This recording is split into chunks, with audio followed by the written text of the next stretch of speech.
Any health-related information on the following show provides general information only. Content presented on any show by any host or guest should not be substituted for a doctor's advice. Always consult your physician before beginning any new diet, exercise, or treatment program.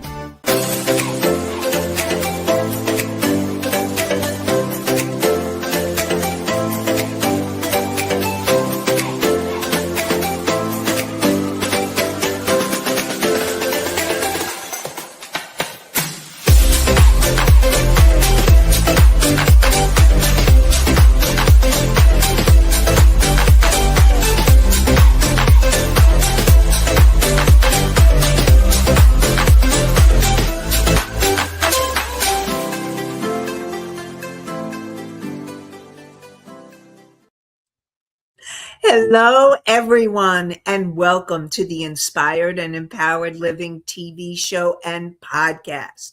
And we are live Thursdays at 5 p.m. Eastern on talk4tv.com, w4wn.com, and my YouTube channel.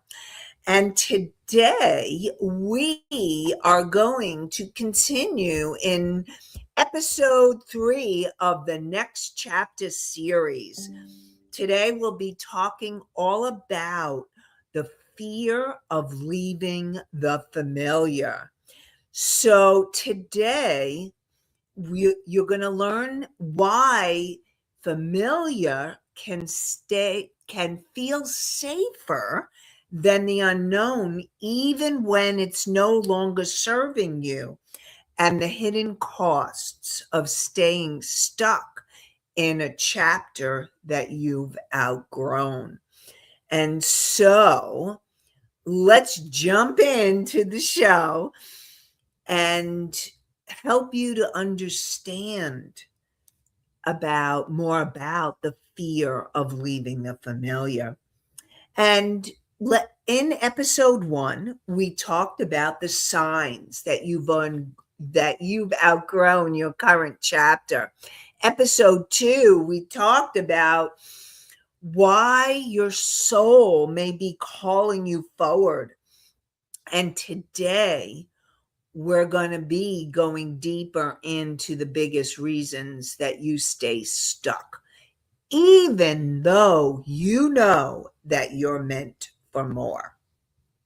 So I'd like you all to think about, have you ever known deep down that something in your life or business or career or relationship was no longer right for you, and yet you stayed, or you're staying? And it's not because you didn't know, it's not because you didn't care, but it felt safer, and it feels safer to stay with what is familiar than to step into the unknown. And it feels safer even when it's no longer aligned. And you may be staying in or have stayed in situations where you felt drained, you felt limited, or you knew that they were no longer fitting you.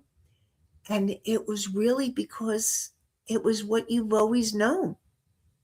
And so we're going to go deeper into why that happens. So the first thing that I really want to address is we had a conversation last show all about midlife and midlife crisis. And I talked about that midlife can be an opportunity. And I want to talk more about both of those. So because one of the questions last week was defining midlife crisis. So let me define it clearly and a little bit differently than I did last week. So a midlife crisis is often described as a time in your life or when a person begins questioning their identity, their life, their purpose, their relationships, their career, or the choices that they've made. Now, this may have happened to you or it may be happening to you, and you may see yourself in this. And I invite you to look at it the ways that I'm talking about it. So, what happens is when you have that experience, it can bring up feelings for you or for the person who's having the midlife crisis of restlessness, dissatisfaction, confusion, grief, urgency, a fear about time passing, like, oh, I got to get this done because time is moving, or I'm getting so old, or something like that. A sense that something needs to change. And it's often a moment when when the life that you've built no longer fits who you're becoming. And so while the term midlife crisis is commonly used, I don't always think of it like that. So let's talk a little bit, because I really want to describe the difference between an ego midlife crisis and a soul midlife opportunity. And what I was describing last week was all about a soul midlife opportunity. And that's what I want to help you to understand more.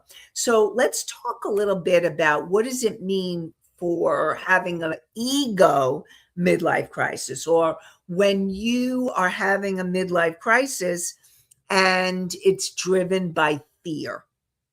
And so the part of you that's driven by fear will panic and say, I'm running out of time. What have I done with my life? I need to prove I still matter. I need to fix this fast. I need something outside of me to make me feel alive again.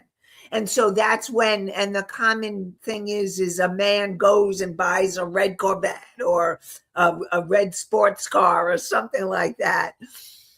That is something typical when you think of a midlife crisis. And it's often fueled by, but that's just one example, but I think it's an example that's been out there.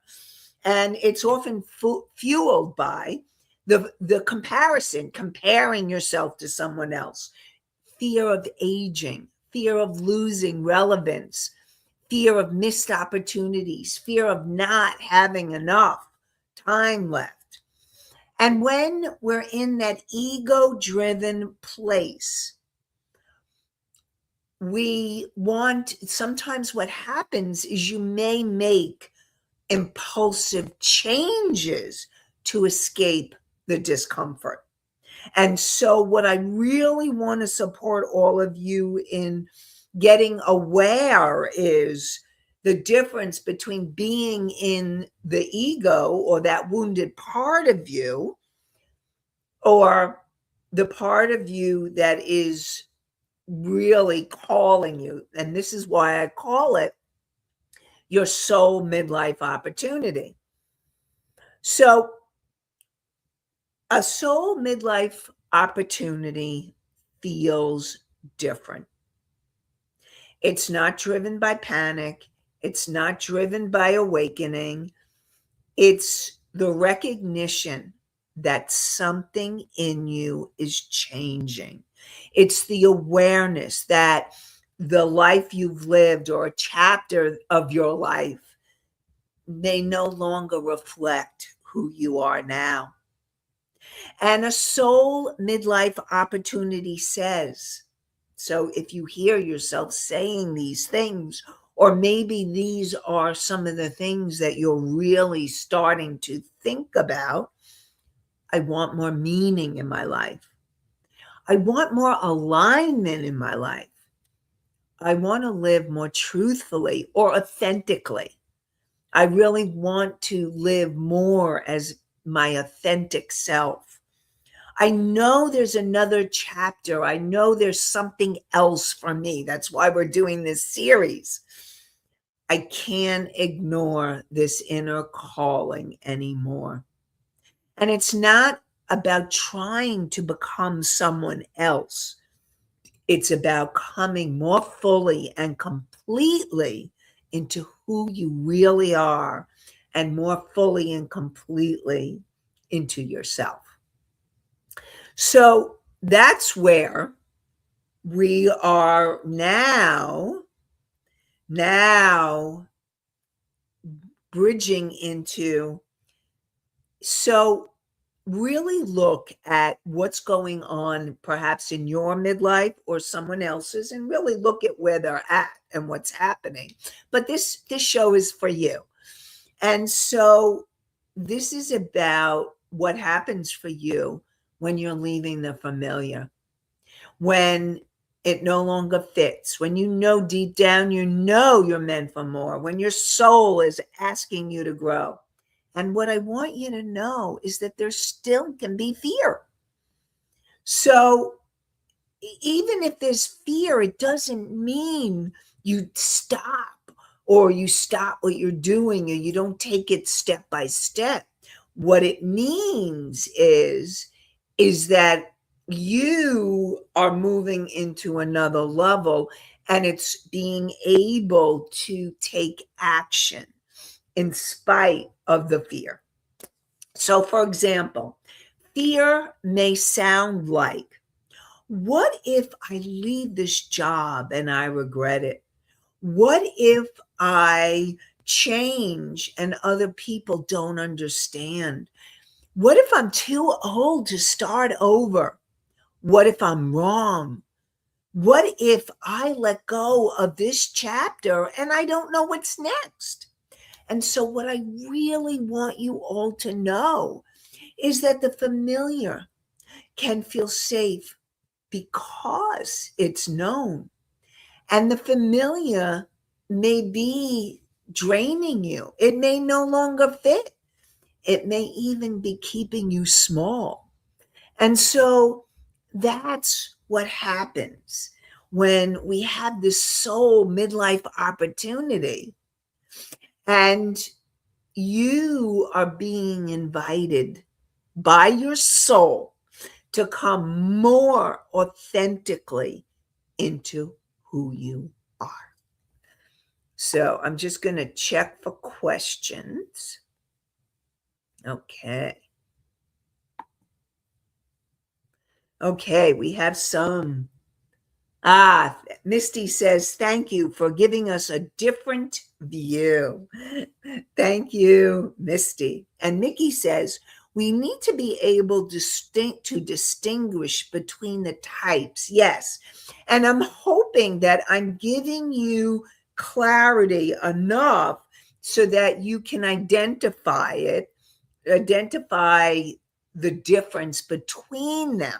And I'm hoping this has made have given you more clarity. And again, if you have any questions about anything that I've said, I'm here to answer your questions. Anastasia says, knowing there is something more, but not knowing what more there is and when to move on is the dilemma. Yes. And we're going to be talking more about that today, Anastasia. So hopefully that answers your question. And again, always, I want to answer your questions. And Misty says, why worry about others? Focus on what you may want. Let go of excessive baggage. That is right, Misty. This is your time, and this time is for you. And what happens is as you grow older and wiser, you start to realize that what once worked for you, always people pleasing. Let's take the people pleasing. And people pleasing may have worked for you at one time in your life because it served a purpose. And then you start to realize this isn't what is serving me anymore. And so it's about moving into alignment with yourself and setting boundaries so that you are saying no when you need to say no, and taking care of yourself when you need to take care of yourself. We just did an email, like in every week I do an email in my newsletter, and for those of you who are on my email list, and we just talked about that. And we talked about that, being able to set boundaries and how important that is. So if you're not on the email list, you may want to get there. Okay. And so let's talk about why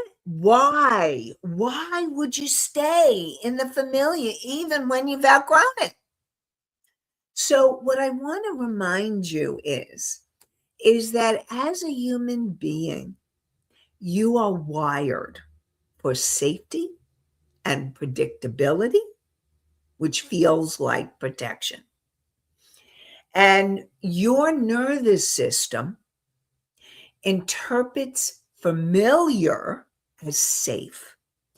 Even, okay, and this is what's so wild, is that even if it's painful, unfulfilling, or limiting, your nervous system will still choose safe and familiar because it feels safe, even though there's pain, even though you're feeling unfulfilled, and even though it limits you.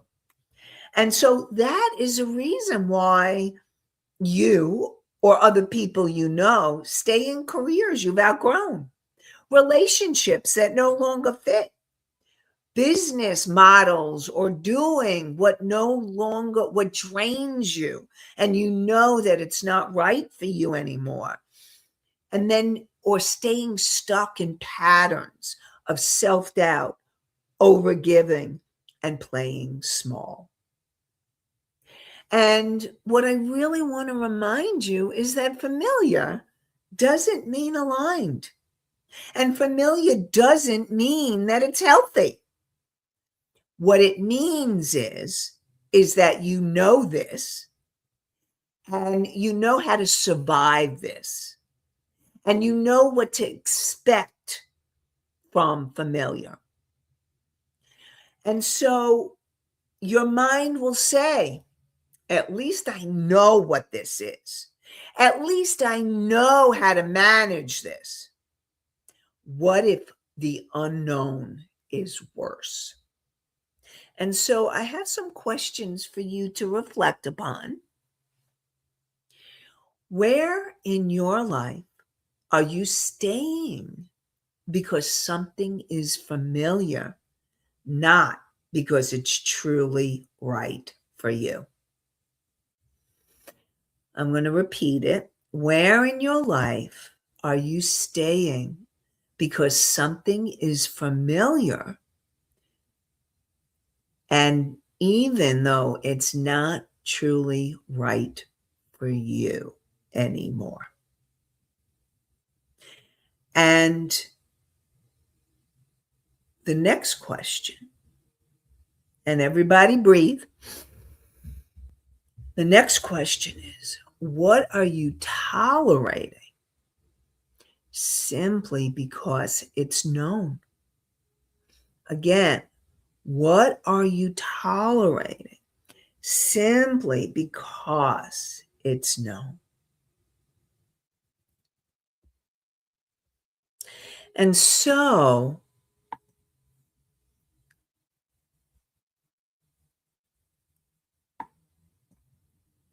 okay, just checking for the questions. So, what the fear of leaving the familiar can look like. And sometimes what I want you to know is that fear doesn't always sound dramatic. Fear doesn't always say, don't do it. Sometimes fear sounds very reasonable. So And it sounds like, oh, yes, I've got to follow that. You don't define it as fear. You don't define it as fear. So let me give you examples of what fear may sound like. Well, maybe I should wait a little longer. I need to be more certain first. I just need one more class, one more certification, one more sign. Now isn't the right time. Who am I to do this? What if I leave and then regret it? What if I fail? What if I disappoint people? What if I can't make it work? Now, I want you to know, if you notice, a lot of the fear sounds like the what ifs. And when I work with my clients, we work on letting go of the what ifs, because the what ifs bring you down a rabbit hole. And it's learning to come back into present time, back into alignment. And fear can disguise itself. So if you have perfectionism or procrastination, or you're an overthinker, or the mind doesn't stop, and the what ifs are really a very popular form of fear and anxiety, because they usually lead to anxiety. And I can't even begin to tell you how many clients I've worked with that have that what if syndrome. So, or it may lead, or fear can disguise itself as people pleasing, and or constant researching instead of taking action, or staying busy instead of really making the move or taking steps to make it happen. And fear often doesn't stop you by shouting. The way that it stops you is by hesitation, by keeping you stuck, not moving. Maybe you're in paralyzed mode, like that paralysis. And so that's what happens with fear. And I'm just going to check, see if there's any questions coming in. Okay, so why leaving the familiar feels so hard? It's because you have an identity attachment.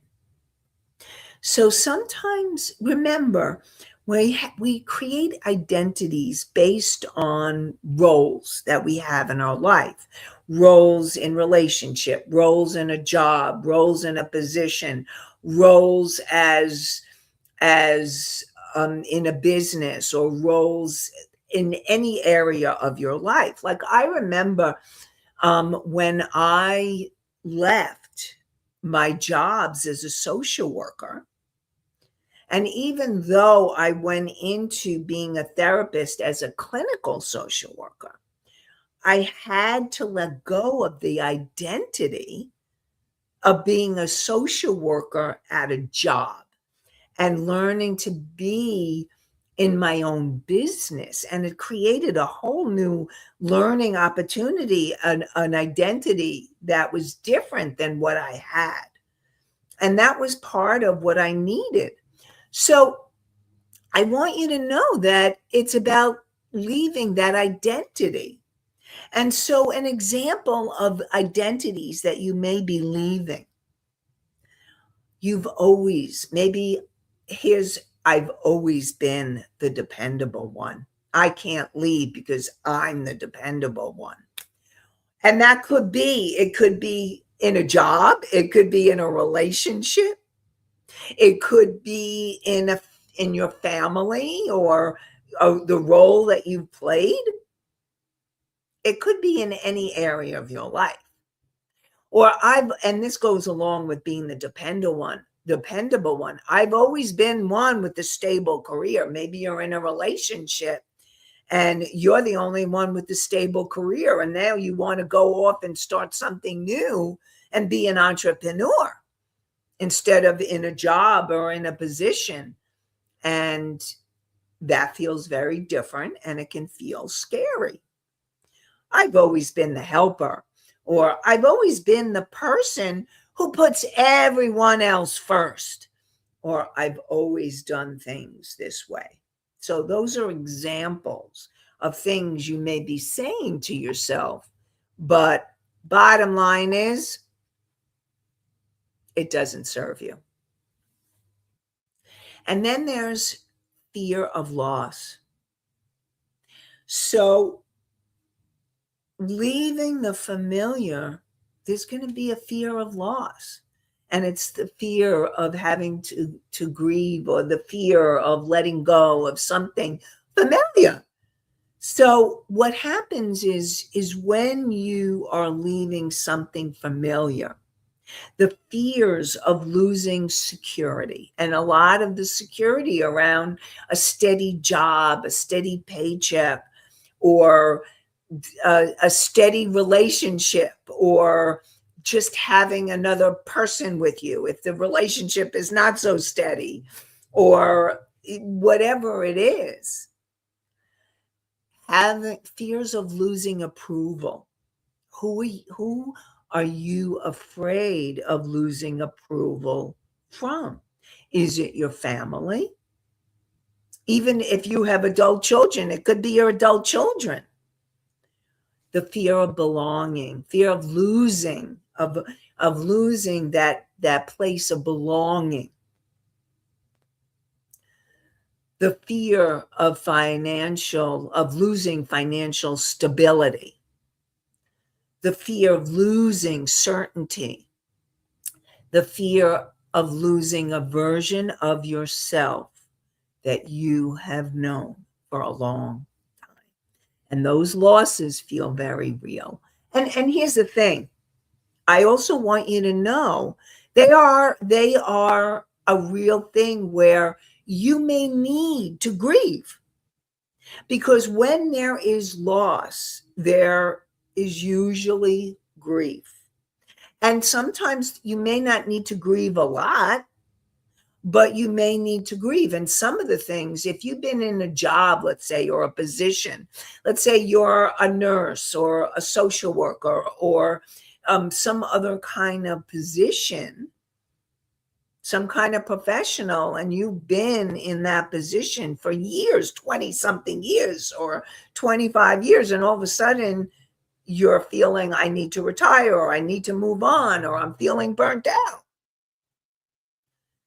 You may need to grieve whatever it is in terms of the loss that you perceive. That's also real too. So it's also about allowing yourself and giving yourself that time to grieve and to be okay with grief and to know that it's part of the process. I will tell you that grief can be part of the process. So another fear is the fear of the unknown. And this is a big one for people, okay? I want you to know fear of the unknown is huge. And especially in today's world with so much uncertainty. And we have uncertainty, doesn't matter where you're living in the world, there is a lot of uncertainty. And so the fear of leaving the known and going into the unknown is real, and it could be really scary. So the familiar may no longer fit, but the unknown doesn't feel clear. And so you may be thinking, if I knew exactly how it will all turn out, I could do it. But really, and rally, growth gives us certainty up front. And what I mean by that is usually it's about taking that risk, having the courage and the strength to trust your intuition, to know that you're being called to something else. And this is about you learning to go deeper into trusting yourself, into trusting your soul, into trusting your higher self, that wise, unconditionally loving part of you. And you may have the fear of judgment. And so you think, what will people think? Will they understand? Will they think I'm making a mistake? Will they think I'm selfish, unrealistic, foolish, too old, too late? Those are all the things that may be going on in your mind.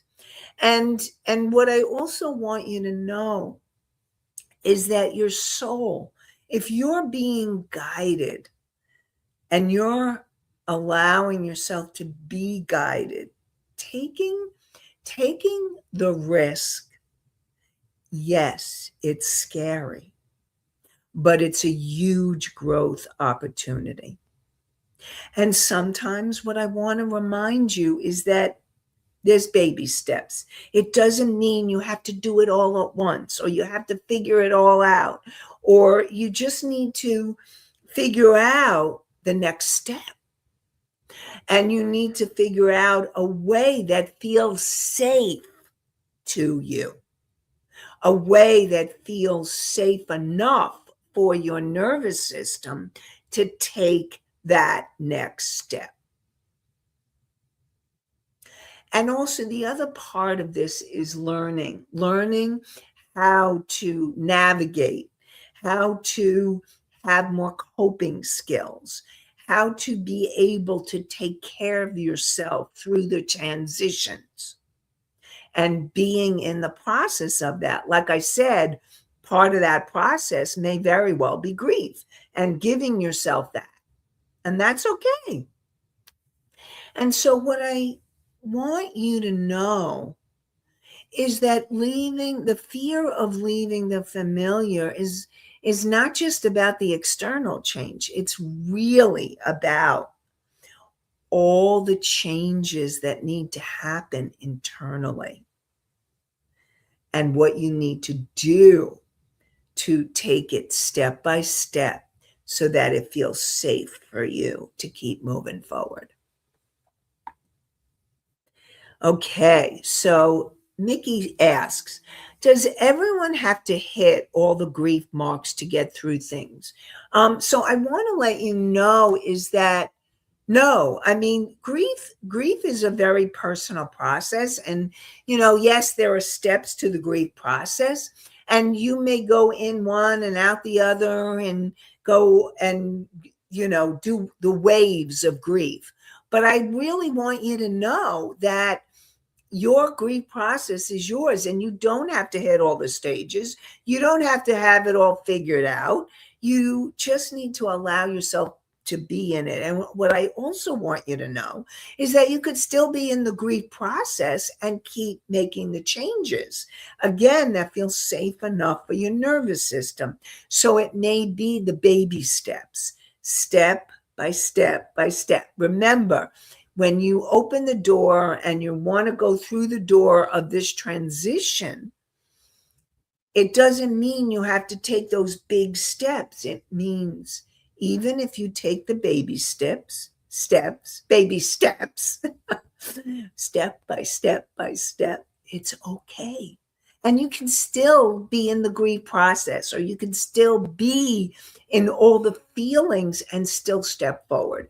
This is about learning that you don't have to allow the grief or the fear to stop you from moving forward.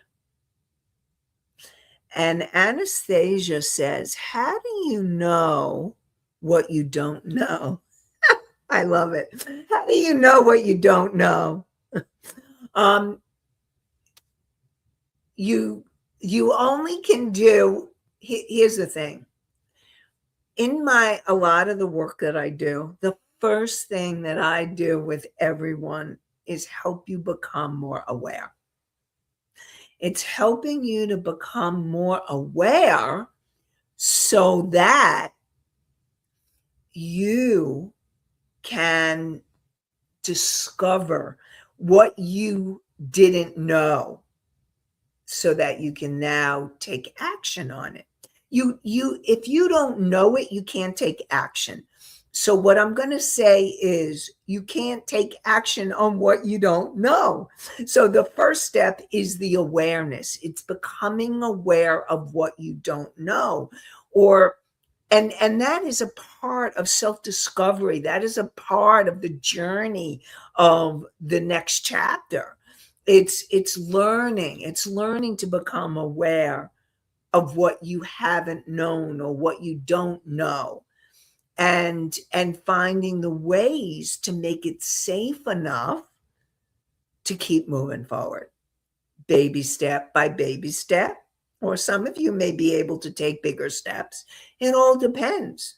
It all depends on where you are and also how much you process through. And Anastasia said, how long is the grief process? So I cannot give you a estimated time. There are times, if it's a small loss, you may go through the grief process within a few minutes.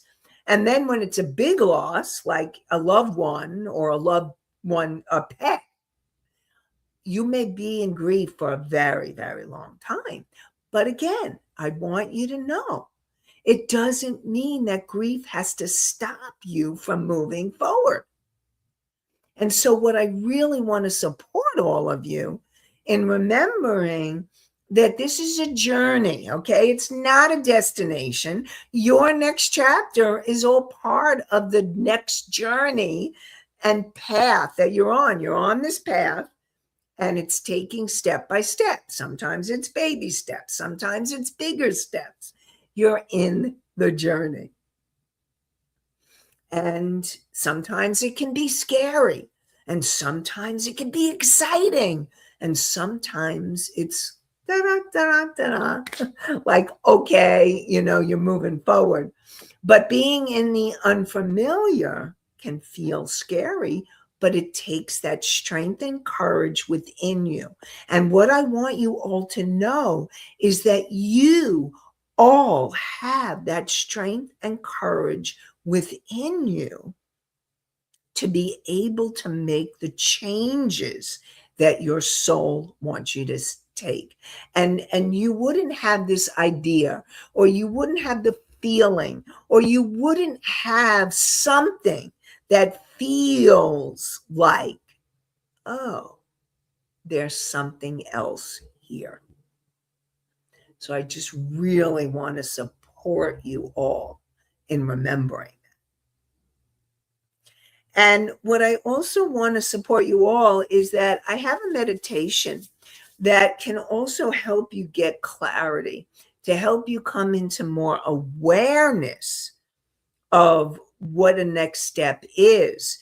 It can help you get clarity, help you connect more deeply to the part of you that can help you calling you forward, and then help you be able to make a decision that you need to make.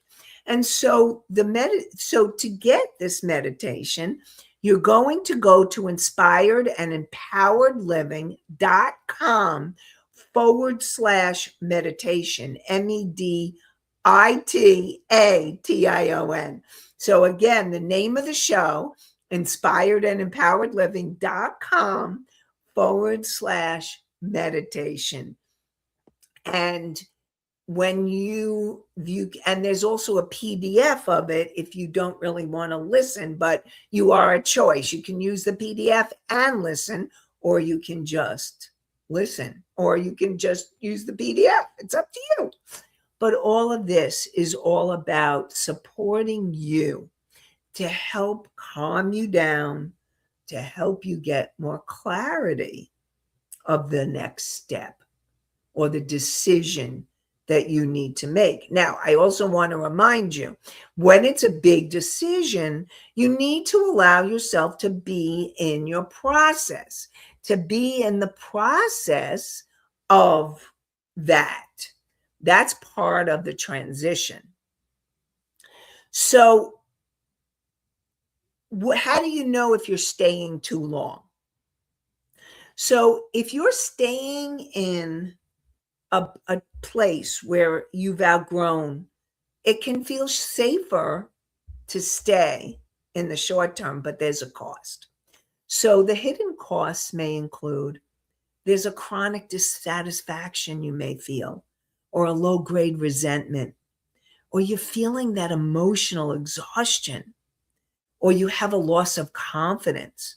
Maybe you're feeling numb, you've just shut yourself down, or you feel disconnected from joy. You're feeling like you're going through the motions, shrinking your dreams to fit into your fear, and missing opportunities that are trying to find you. So when you're doing that, that's the fear and ego perspective, and you're in that place. And listen, I want you to know it's not wrong. I really want you to know I'm doing these series to help you discover, to help you be aware of what you haven't known, because you can't take action on what you don't know. So this is about discovery. This is about awareness. This is about learning. Oh, that's me. I need to look at that. So I'm hoping that will help you. And then the soul and spiritual centered perspective is like, if you look at your soul, and your soul is trying to get your attention by helping you to feel restless, or maybe you feel heavy, or you're feeling unmotivated or confused or emotionally drained. What I want you to know is that is the way your soul is getting your attention, that there's something that feels off, something that doesn't feel right for you anymore. And so the question that I would like to ask you is, what is it costing you to stay where you are?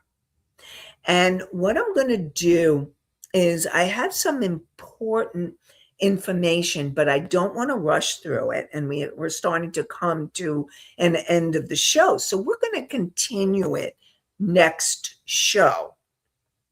And this part is how to tell the difference between healthy caution and fear-based staying. So how do you know that this is your healthy caution or fear-based staying? So stay tuned, because we're going to be talking about that next show. And we're also going to be talking about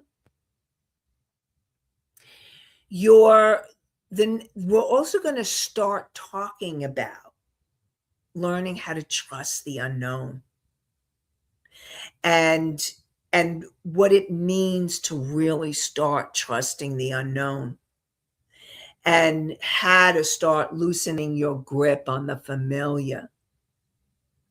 And how do you trust when you don't know where you're going? And so we're going to talk about that more next week as well.